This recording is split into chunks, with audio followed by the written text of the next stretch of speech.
développement d'une démocratie et le lien aussi avec l'information publique au sens large. Alors il y a deux choses. Il y a un cadre réglementaire qui impose un certain nombre de choses par rapport à la communication. Alors, on a la Convention d'Aarhus, qui est une convention internationale qui s'applique à l'Europe, qui s'applique à la France par subsidiarité, qui est très important, qui dit des choses sur le droit à l'information.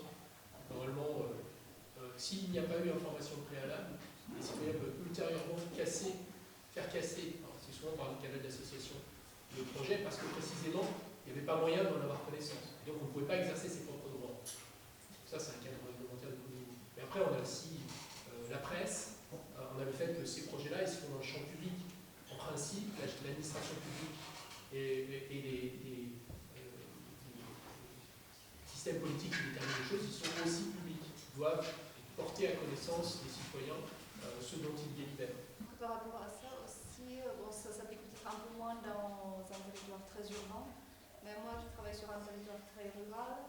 Le rôle des élus locaux, des maires des petites communes, il est essentiel dans l'information du public parce que c'est vraiment l'élément de base de communication avec les élus de l'intercommunalité, etc. C'est vrai que la communication, elle reste aussi à l'échelle du projet lui-même. Là où il faut communiquer, là où il faut trouver le juste milieu, c'est qu'il faut savoir, en fait, à partir de quel moment on se dit que justement, si on ne communique pas assez, ben, ça peut remettre en question le projet parce que finalement, c'est au moment où les gens vont le découvrir, s'ils n'en ont pas entendu parler avant, ça risque de créer un problème. Après, pour notre part, pour des projets pas énormes, on se contente de faire des plaquettes de communication, des panneaux sur les sites où on a des projets, même avant l'autorisation préfectorale, et par des réunions publiques dès le début du projet pour informer.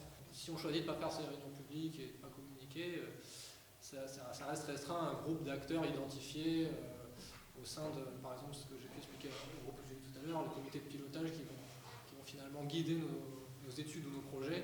Donc, sont censés représenter au moins une partie des associations, des locaux, ce qui va permettre voilà, aussi d'un peu d'essaimer et de communiquer autour du projet.